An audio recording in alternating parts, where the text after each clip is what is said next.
ভাঙ্গায় 2024 সালের জুলাই আগস্টে বৈষম্য বিরোধী ছাত্র জনতার গণ অভ্যুত্থানে আহত ও শহীদদের স্মরণে স্মরণসভার আয়োজন করেন ভাঙ্গা উপজেলা নির্বাহী কর্মকর্তা মিজানুর রহমান। বিস্তারিত দেখুন জাকারিয়া খানের তথ্য ও ভিডিও চিত্রে। 3 শহীদের বাবা শহীদ আহাদের বাবা আবুল হোসেন শান্ত, তামিম শিকদারের মা তানিয়া বেগম, খালিদ হাসান সাইফুল্লাহর বাবা কামরুল হাসান। এছাড়া আরও উপস্থিত ছিলেন বাংলাদেশ জাতীয়তাবাদী দলের ভাঙ্গা উপজেলা শাখার সভাপতি আলহাজ খন্দকার ইকবাল হোসেন সেলিম, সাংগঠনিক সম্পাদক আইয়ুব মোল্লা, কৃষক দলের সভাপতি সাইদ মুন্সি, ভাঙ্গা প্রেসক্লাবের সাধারণ সম্পাদক সাইফুল্লাহ শামীম, হেফাজতের সভাপতি মাওলানা মাসুদুর রহমান, ইসলামী আন্দোলনের সহ সভাপতি আসাদুজ্জামান, জামাতে ইসলামীর আমির মাওলানা সরোয়ার হোসেন, গণধিকারের সভাপতি আনিসুর রহমান, ছাত্র জনতার আহ্বায়ক আশরাফ শেখ, প্রতিনিধি ওসমান গনি আকাশ প্রমুখ। আমি 10 বছরের ছেলে, 3:30 করে বাসায় আসলো। 3:30টার সময় আমার নাতির সামনে মিছিল হয়ে যাইতেছে, ওই সময় বাসে বাসে চলে গেছে বনচুরি শান্তাটাও, কিন্তু ওই সময় পুলিশে রাখছে, সবাই খবর পাইছে, আমার ছেলে দৌড়ে গেছে। আমার ওই নাতির নিয়ে আমি অনেক আশা ভরসা করছিলাম জীবনে, সেই আশাটা রাখলো না। ঘুমানো ছিল, ঘুমানো অবস্থায় নিচে যখন আন্দোলন চলছিল, ওই আন্দোলনের আওয়াজে ঘুম ভেঙে যায়। ওই ঘুমানো অবস্থায় নিচে দৌড়ে আসে, 8তলা বেলকনিতে আসে, আমাকে বলতেছে বাবা বাবা দেখো নিচে মারামারি হচ্ছে দেখো।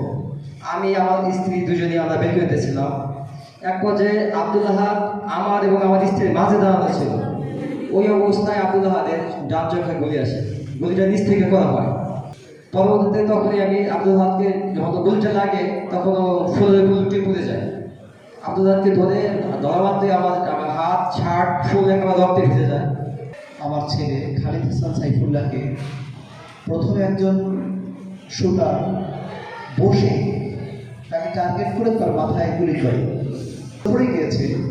তখন তারা দৌড়ে এসে ওর বুকের ঠিক 2 ফুট কাছের থেকে আরও 3-4 বার গুলি করে। শহীদ পরিবারের রক্তের বিনিময়ে আমাদের যে স্বাধীনতা এসেছে, এটাকে ধরে রাখতে হবে, আমাদের সকলকে ঐক্যবদ্ধভাবে থাকতে হবে। যে অভ্যুত্থান, সেখানে আমাদের 3 জন শহীদ পরিবার, শহীদদের প্রতি আমি শ্রদ্ধা জানাচ্ছি, আমাদের প্রতি সুস্থ সহ দ্রুত আরোগ্য কামনা করছি। আমাদের এই স্মরণ সভায় আসলে আমরা কিছু আপনারা দিতে পারিনি, আমরা যেটা দিতে পারবো সেটা হচ্ছে দোয়া দিতে পারবো। আমাদের দোয়াটা আপনাদের জন্য এটা অবশ্যই থাকবে। আর আপনাদের সন্তানদের এখানে সারা জীবন একটা কথা, শহীদ কখনো মারা যায় না। আপনাদের সন্তানদের এখানে বাঁচিয়ে রাখতে, এখানে আপনাদের সন্তানের চেতনাটা ছড়িয়ে দিতে আমরা কাজ করব। আর এই ভিডিওগুলো দেখানোর বড় একটা উদ্দেশ্য হচ্ছে এটা নিয়ে যেন কখনো প্রশ্ন যেন না ওঠে। আমরা ধরে দিব এই আন্দোলন নিয়ে যখন প্রশ্ন উঠবে, আপনাদের মধ্যে যদি কোনো দ্বিধা আসে, বাংলাদেশের কোনো মানুষের যদি বিবেক বোধ, মনুষ্যত্ব বোধ এবং হচ্ছে তার প্রাপ্য জ্ঞান যদি থাকে, ব্রেইন যদি থাকে, এটাকে ভিন্নভাবে এটাকে ভাববেন আশা করি।